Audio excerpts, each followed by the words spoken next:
Yes, good morning again, Excellencies and our guests from our different country experts, as well as academe, local governments, national government, and the CSO sector. Today's conference actually focuses on seismic risk in megacities and how resilience is a goal that needs a whole-of-society approach to transform all the risks that we face. Given our shared history along the Pacific Rim of Fire, we recognize the complexity of disaster risk does not just require the capacity to respond to a potentially catastrophic event, but a continuous and contextualized effort to build science-based preparedness, prevention, and pre-disaster recovery planning. As mentioned in the opening messages, along with presenting advances in science and technology and examples of risk governance today, we aim to highlight as well the role of the private sector, and you'll hear from some of them in the sessions that are coming.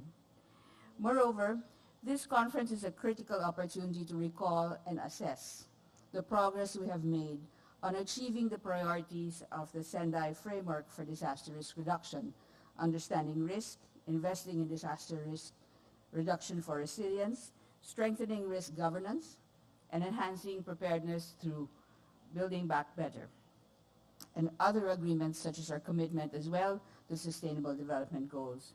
By doing this, we aim to contribute to the body of work currently being undertaken by all our national governments and the United Nations International Strategy for Disaster Reduction, through the Global Science and Technology Advisory Group, and ARISE, the Private Sector Alliance for Resilient Societies, and other multilateral and bilateral partnerships.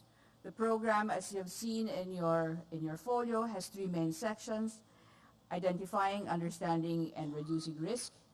We examine in these sessions context, complexity, and dynamics of both hazards and risks, and the capacities needed to address exposure and vulnerability at their very roots.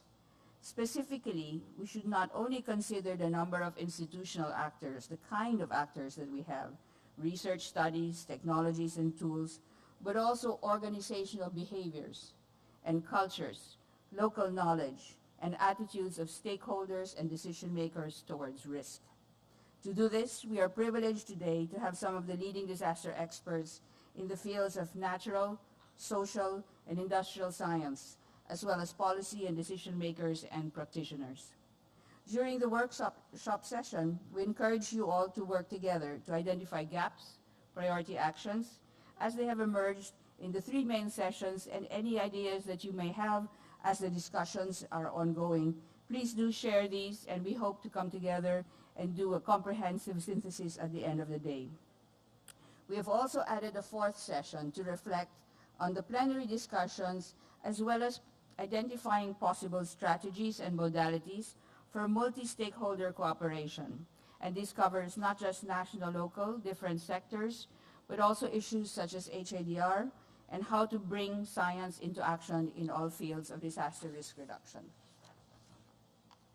Before we begin, allow me to just we wish to gratefully acknowledge the leadership of Ambassador Roberto Romulo of the Carlos P. Romulo Foundation, whose energy and concern for disaster resilient Philippines continues to direct and drive our work, and the strong support we receive from our co-chairs of the National Resilience Council, Mr. Hans C., Secretary Delphine Lorenzana, and our vice chairs for academe, the private sector, the CSO sector, and government.